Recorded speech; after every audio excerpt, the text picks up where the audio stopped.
Good afternoon. My name is Jiri Novacek. I am from the research team Architecture and the Environment, and especially I am from the Acoustic Laboratory. So the topic of my presentation relates to the acoustic comfort in residential buildings. For the acoustic comfort in buildings, both indoor and outdoor sources are important. From the outdoor sources, it's especially the traffic noise which enters to the building from through the facade. But in this presentation, I will focus on the indoor noise sources like the stationary sources, which are represented by, for example, pumps, fans, and some other building service equipment, and we'll focus on the second important group of indoor sources which are represented by building users themselves, because building users and their activities produce a lot of noise or sounds, like talking, singing, playing on some music instruments, and watching television or walking through the building, and so on. Between these two groups of indoor sources, there is a big difference, because for the stationary sources we can predict their standard operational conditions, so therefore we can predict their acoustic properties, for example when the pump is turned on, and then we can rate and evaluate the noise from these sources using the emission acoustical quantities like the sound pressure levels directly.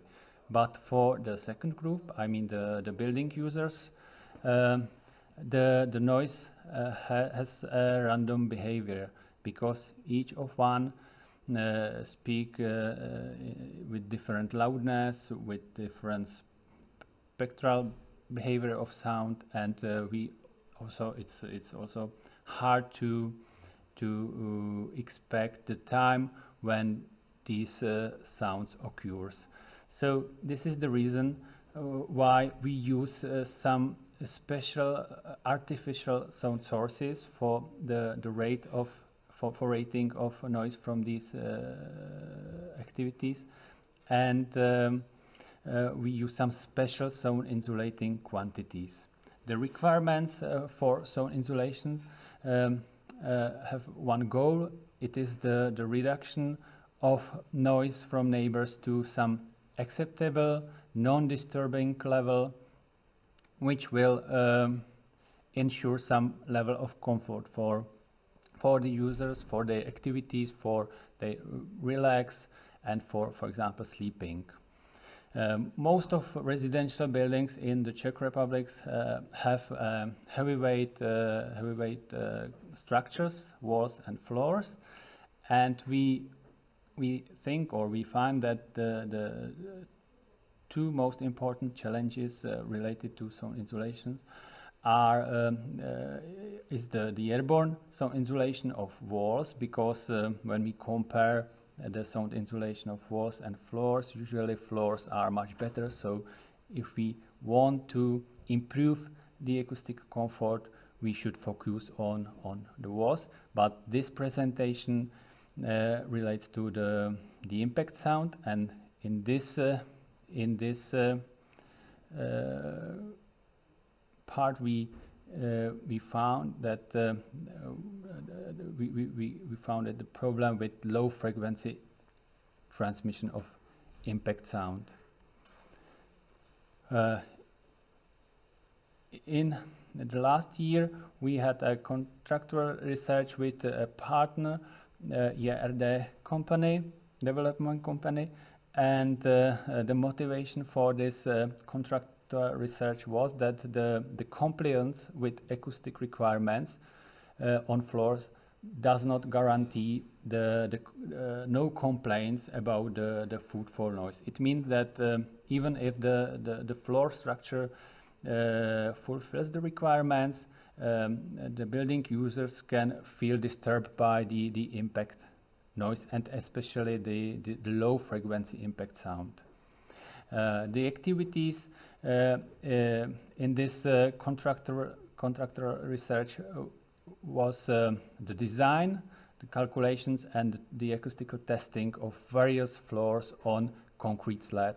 The concrete slab is a typical structure which is today's used in the residential building. So we made this testing on this load-bearing part of floor. The composition of the floor can be seen on this picture. You can see that on the load-bearing slab there is a leveling component. This component is used for covering the installation pipes, for example, for water installations or heat installations, and we tested different materials like the boards of thermal insulation or some dry loose infill, and on the top of this layer there is an insulation layer, usually made of some mineral wool or some elastified polystyrene. And at the top there is a floating screed which is made of concrete or the anhydrite, and we tested this anhydrite layer. This floating screed shall be disconnected at the perimeter from the walls to prevent or to prevent the impact sound transmission through this detail. We tested several compositions of floors, and these tests were performed in our acoustic laboratory of the USIP center. The concrete slab was made of two panels which we connected together in the testing frame, and at the top of this slab we realized then the layers I described before. The testing is performed with the artificial source, as I mentioned before, not with the walking person. This impact or the tapping, it is called the tapping machine, is placed on the top of the floor, and then we measure the noise or the sound pressure levels below the tested floor. The result of such measurement is can be seen in this figure, where you can see that the noise levels depends on the frequency of sound. It is at this horizontal axis, and this is for the slab only without floor, and you can see that the sound pressure levels are nearly frequency independent, especially at this frequency part of the spectrum. When we apply the floating floor, and these levels are very high, so it's not possible to use only a slab in the residential building. When we apply the floor on this slab, then the sound pressure levels are reduced a lot, as you can see, and the efficiency of this reduction is also frequency dependent. The floor is more efficient for higher frequencies than for low frequencies. It is clearly seen from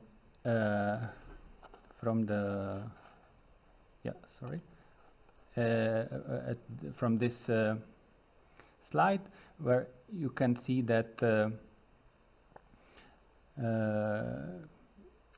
in this part of frequency spectrum we reach the attenuation of impact sound, but below or in this frequency region there is no attenuation, but the impact sound was amplified. This means that by applying the floor on the top of the slab, we improve the acoustic behavior of the structure in the frequency region above 100 Hertz, but we made it poor in the frequency range below 100 Hertz, because here the sound pressure levels with floor are higher than without floor.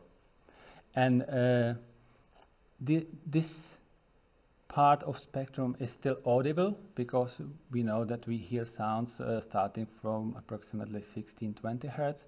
So we can hear the sounds also in this frequency spectrum, and we hear it as a rumbling. In Czech we can say dunění of the floor. So and this leads to a poor subjective rating of the floor, because it's a very annoying and disturbing sound. It is especially created when the walkers have no shoes, or when some children jumping on the floor, for example. What is the problem is that this frequency region, the region below 100 Hertz, is outside the standard frequency range, which is used for the rating evaluation, and which is used for the expression of the requirements on the floor structures, because the requirements are expressed with this single number weighted value, and this single number weighted value is calculated from this blue part of the spectrum. So it does not take into account the frequency spectrum below 100 Hertz. So even for large values of single number improvement, the subjective rating of floor can be poor. So this was the reason why we realized this research. We try to include this frequency spectrum also into the evaluation, based on some research results presented during the last year by many authors, and we have chosen the best floor from the set of tested floors, and this floor then our partner will use in the new buildings for improving the acoustical comfort in these buildings. I should also say that it's very hard to totally solve this problem, and that all tested floors have some portion of noise transmission in this low frequency region. But to suppress this part of spectrum to zero is non-possible with common solutions of the floor. So thank you for your attention, and that's all.